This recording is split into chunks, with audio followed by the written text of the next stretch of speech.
This is actually from a lady in the project DMs part of this. So she says, I get that this is supposed to be a boot camp style program, but why degrade the candidates the way that you do? Why talk down on them like that? I don't understand the need for it. It's unnecessary.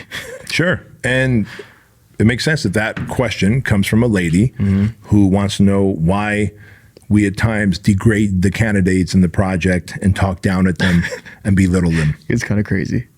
A woman wouldn't understand that because that's not how women communicate. But men in a tribe do communicate that way, especially if they want to look out for one another. Because sometimes you need a friend to shit on you and to smack you around, to pin you against the wall and tell you what you're doing wrong when no one else is willing to do that to you because you're the boss, you're surrounded by yes men and yes women, you sign the front of the check for everybody and no one wants to talk at you. Men who care for you will. And also they need to understand that during the project, the 75 hours, it's not just 75 hours of degrading. Right. You somehow show up with your 2 fucking iPhones right when Steve or Nick or Ray or me are going off at someone and you catch that amazing moment, which is designed to go viral on social media and get more eyeballs.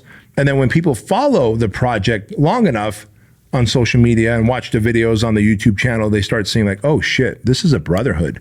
These guys actually have also these moments, these hours, blocks, where they're literally teaching these men how to date their wives again, how to court their wives, how to become a better role model and father to their kids, how to overcome their vices. They talk about their trauma, these men, for the first time, and we cry and they cry. That stuff we don't show on camera. That stuff we don't put on social media because that would be the ultimate insult to those men, where they poured their hearts out about their relationship, about their health, about their vices, about their trauma, about their addictions. And then we like, ta-da, see, this is what we do with men. So what we show are brief little moments of when these dudes fuck up, quote unquote, fuck up, so that we can lay into them. And by the way, for us to be able to put them through the 75-hour experience, we do need to assert dominance on them for a short period of time to break them down. And then over the hours of the project, we start showing the lighter side of us. We start talking about our families, our kids, our vices, our addictions, and they go, oh shit, but first we got to break them down, put their guard down. The fastest way to break another man's guard down is for you and your leaders to be just a dominating force against them. And by the way, when we talk to them that way, I don't know if you were there or not when Will, the Navy SEAL, was like, somebody said, Steve asked someone, show me the money shot. What does the money shot look like? Were you there when that happened? You probably caught it on video, huh? Yeah, I can't post it though. Okay. They didn't know I caught that on video, but yeah, I got it on video. All right, so something that cannot be posted on social media, and you guys are going to be like, what the fuck? I can't believe this is how you guys talk, but I'm going to lay it out there. So apparently, and I wasn't there, but apparently Steve said, show me like, what does the money shot look like or whatever? And what did the person say? They didn't say anything amazing, right? They were just... Yeah, it was a Canadian guy, right?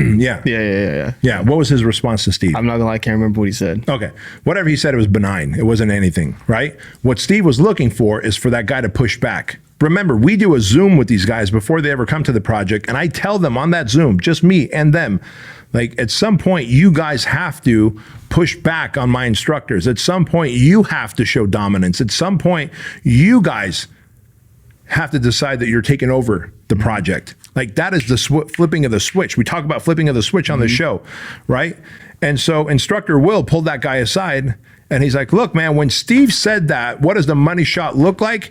He goes, you're crawling in the mud. You should just look up to instructor Steve and say, well, instructor Steve, the money shot is when I'm wife's face, right? Now, we wanted that. You're like, oh, that's so gross. That's so degrading. First of all, I know all y'all watch it on YouPorn, so don't even fucking tell me that. But secondly, that is what we want to hear. We want to see these guys push back, because in life, they haven't pushed back. In life, they haven't tested themselves against someone so formidable like Steve, an angry, upset Marine, which, by the way, he's such an enlightened and stoic human when he's not in project mode. So all y'all should know that about Steve as well.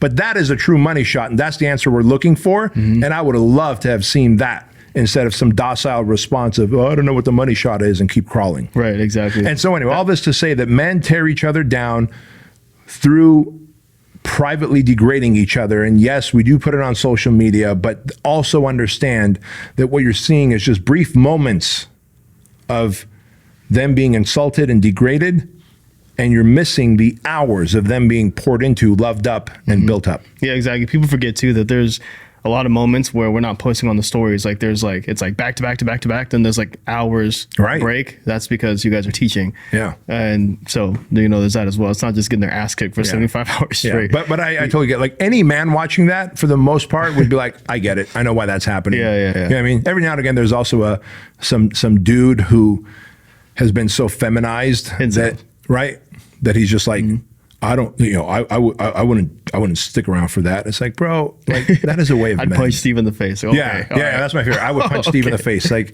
he's got 18 different knives on him, for one. Number two, we've all got his back. Right. Number three, you just wouldn't punch him in the face. Exactly.